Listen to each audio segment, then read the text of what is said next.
আসসালামু আলাইকুম, আমি শাপলা শাপলা কিচেন অ্যান্ড ব্লগ থেকে নতুন একটি রেসিপি নিয়ে চলে এসেছি বরাবরের মতো। আশা করছি আজকের রেসিপিটি ভালো লাগবে আপনাদের। ভালো লাগলে প্লিজ ভিডিওতে একটা লাইক দিয়ে ভিডিওটি দেখা কন্টিনিউ করবেন। আজকে আমি যে পিঠাটা বানাবো তো তার জন্য একটু পানিটা গরম করে নিতে হবে।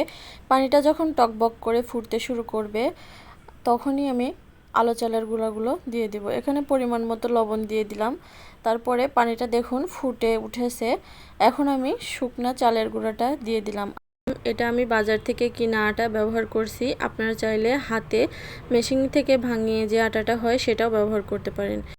আজকে রোদে দেয়া বা কলা পাতা কাঁঠাল পাতা যে কোনো ঝামেলা ছাড়াই কিভাবে এই পিঠাটা বানানো যায় সেটাই আপনাদের সাথে শেয়ার করব। তো ভিডিওটা না টেনে সম্পূর্ণ দেখতে থাকুন।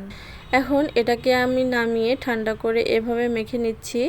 একটা মানে কি বলবো, আঠালো টাইপের ডো তৈরি করতে হবে পাতলা করে, বেশি কিন্তু এটা ঘন করা যাবে না। এই যে দেখুন এভাবে আঠালো টাইপের একটা ডো তৈরি করে নিয়েছি।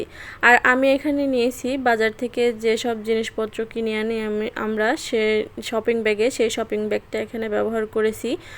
আসলে আমরা যারা শহরে থাকি তাদের কাছে তো কাঁঠাল পাতা বা কলা পাতা থাকে না, সেজন্য আজকে আমি এই শপিং ব্যাগেই পিঠাগুলো তৈরি করব।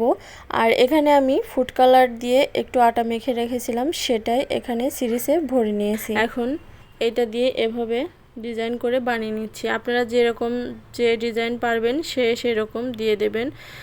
আর যদি কারোর কাছে ফুড কালার নাও থাকে তাহলেও কোনো সমস্যা নেই, শুধু সাদাই বানিয়ে নিতে পারেন। আমি দুইটা কালার ব্যবহার করেছি এখানে, সাদা আর অরেঞ্জ ফুড কালার দিয়ে একটা তৈরি করে নিয়েছি। আর আটাটা এভাবে সিদ্ধ করে নিলে হয় কি, এটা কিন্তু মানে সিরিঞ্জ থেকে বেরোবে কি বেরোবে না, আটকে যাবে, এটার কোনো রকম ভয় থাকে না। তবে অবশ্যই আটাটাকে একটু চেলে নেবেন, কারণ আটার ভিতরে অনেক চাউল টাইপের একটু গুঁড়ি গুঁড়ি থাকে, সেগুলো যদি থাকে তাহলে কিন্তু সিরিঞ্জ দিয়ে বেরোবে না। আমি দুইটা কালার মিক্স করে এভাবে বানিয়ে নিয়েছি। আপনারা আপনাদের পছন্দ মতো ডিজাইন করে বানিয়ে নেবেন। আর অবশ্যই শপিং ব্যাগটাকে আগে থেকে পরিষ্কার করে ধুয়ে রোদে শুকিয়ে নেবেন।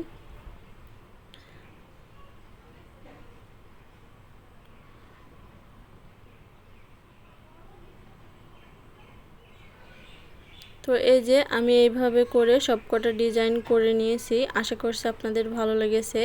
দেখতে কিন্তু মাশাআল্লাহ অসাধারণ লাগছে। এটাকে আমি এখন ভাপিয়ে নেব। তো তার জন্য রাইস কুকারে আগে থেকেই পানি গরম বসিয়ে দিয়েছিলাম। পানিটা গরম হয়ে এসেছে। এখন সাবধানে ধরে এভাবে করে দিয়ে দিতে হবে। এখন 2 মিনিটের জন্য ঢাকনা দিয়ে ঢেকে রেখে দিচ্ছি। ফিরে আসছি 2 মিনিট পরে। এই যে দেখুন 2 মিনিট পরে আমার পিঠাগুলো কিন্তু একদমই ভালোভাবে সিদ্ধ হয়ে গেছে। আমি এখন নামিয়ে নিয়ে আরও একটা এভাবে দিয়ে দিচ্ছি। এভাবে করেই সবকটা আমি বানিয়ে নিয়েছি। আর এটা কিন্তু অনায়াসেই শপিং ব্যাগ থেকে উঠে আসবে। তো দেখতেই পারছেন আমি যতগুলো পিঠা বানিয়েছিলাম 2টা প্লেটে এভাবে দিয়ে দিয়েছি।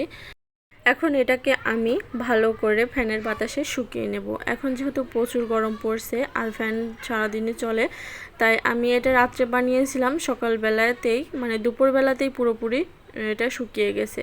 এই যে এখন আমি ভেজে দেখিয়ে দিচ্ছি। এটা কিন্তু এক রাত একদিনেই ফ্যানের বাতাসে শুকিয়ে যাবে, রোদ্রে দেওয়ারও কোনো প্রয়োজন পড়বে না। তো দেখতেই পেলেন আমার পিঠাগুলো কত সুন্দর ফুলছে। আর মানে আশা করছি আপনাদের ভালো লাগবে। তো এইভাবে আপনারাও বাসায় ট্রাই করে দেখতে পারেন। অবশ্যই পিঠাগুলো একদম পারফেক্ট হবে। আর এটাতে কিন্তু হাতও ব্যথা হওয়ার কোনো সম্ভাবনা নেই। তো এভাবে করে আমি সবকটা ভেজে নেব। পিঠাগুলো ভাজতে কিন্তু বেশি ভালো লাগে, আর দেওয়ার সাথে সাথেই ফুলে কি সুন্দর হয়ে যায়। তো এভাবেই আমি সবকটা পিঠা বানিয়ে নিয়েছি। দেখুন এটা কত সুন্দর হয়েছে। আমার চ্যানেলে যারা নতুন ভিজিট করেছেন, এখনও চ্যানেলটাকে সাবস্ক্রাইব করে নেই, তারা প্লিজ আমার চ্যানেলটাকে সাবস্ক্রাইব করে পাশে থাকা বেল বাটনটি অন করে দিবেন। পরবর্তীতে এরকম ভিডিও আপলোড করলে নোটিফিকেশন আপনাদের কাছে পৌঁছে যাবে।